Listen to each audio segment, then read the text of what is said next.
first thing I noticed was the music, soft violins drifting out of the church doors like they were trying to escape. The second thing I noticed was my son's face when he saw me standing there. Not joy, not surprise, just panic. That was when I knew something was terribly wrong. My name is Ned. Most folks call me Grandpa Ned now, though that title feels heavier these days than it used to. I stood at the edge of the church steps in my best old suit, the grey one I wore to my wife Margaret's funeral. I'd pressed it myself that morning, hands shaking, heart hopeful in a foolish way only fathers understand. My youngest son, Daniel, was getting married. Or at least, I thought he was.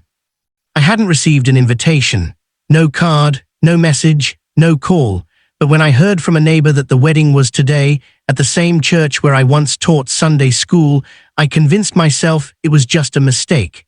Surely my son wouldn't get married without his father there. Surely blood still meant something. I was wrong. Daniel rushed toward me before I could even step inside. He grabbed my arm, not roughly, but firmly enough to tell me this conversation wasn't meant to be seen. "Dad," he hissed, glancing back at the church doors, "what are you doing here?" I smiled, trying to keep my voice steady.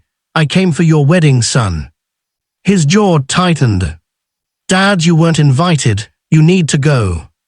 The words hit harder than I expected, not because they were loud, but because they were said so quietly, like shame wrapped in politeness. "I just wanted to congratulate you," I said. "I won't stay long."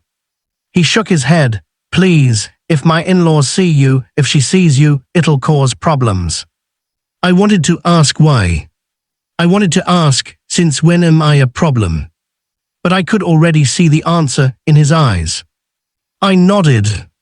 "All right," I said, "I understand." That was a lie. I didn't understand at all. I turned and walked away before the tears could win. Each step down those church stairs felt heavier than the last, like I was leaving something sacred behind, my son, my place, my right to belong. As I walked toward the bus stop, memories followed me like ghosts. Daniel at 6 years old, sitting on my shoulders at the county fair. Daniel at 15, slamming doors, shouting that he hated me, then crying an hour later when he thought I couldn't hear. Daniel at 22, borrowing money he never paid back, promising he'd make it right someday. After Margaret died, everything changed. The house got quieter, my body got slower, and somehow, without me noticing, I became embarrassing. Too old. Too worn. Too inconvenient. I sat on a bench near the bus stop, listening to the wedding bells ring in the distance. Each chime felt like a reminder you were not wanted. I didn't cry, not then. I went home, heated up leftover soup, and sat alone at the kitchen table set for one. That night I took out an old wooden box. Inside were letters, birthday cards I'd never sent, photos Daniel never asked for, and one envelope addressed to him. I'd written it months ago, just in case something like this happened. Inside was the truth. I had sold my fishing cabin 2 years earlier, the one Daniel loved as a kid. I'd used the money to quietly pay off his student loans after he lost his job. He never knew. I told the bank to keep my name off everything. I also included a copy of my will. Everything I had left, house, savings, memories, was already signed over to him, because that's what fathers do, even when they're forgotten. I sealed the envelope and mailed it the next morning.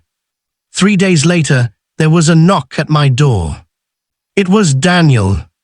His eyes were red. His suit was gone. He looked like a little boy who'd finally realized he'd broken something he couldn't easily fix. "Dad," he said, voice cracking, "why didn't you tell me?" I stepped aside to let him in. "Tell you what, son?" "About the loans, the cabin, the will," he swallowed hard. "About everything." I sat down slowly. "Because love isn't a transaction, Daniel. I didn't do it so you'd owe me." He dropped to his knees in front of me. "I told my wife you were distant, difficult, that you didn't care enough to come to the wedding." His voice broke. I was ashamed of how poor you looked, how tired. I closed my eyes. I didn't protect you, he whispered. I chose comfort over character. We sat in silence for a long time. I can't change what I did, he said finally, but I want to change what I do next. I looked at my son, really looked at him, and saw not a groom, not a man ashamed, but a child who'd lost his way. I didn't come to your wedding for a seat in the front row, I said softly. I came because I'm your father. He nodded, tears falling freely now. Will you forgive me? I thought about the church steps, the music, the words you weren't invited. Then I reached out and pulled him into an embrace. I never stopped being your dad, I said, so there was never anything to forgive. A week later, Daniel and his wife came over for dinner. Simple food, simple talk, no grand speeches, just healing one quiet moment at a time. Sometimes dignity is walking away without making a scene. And sometimes it's waiting long enough for the truth to walk back to you.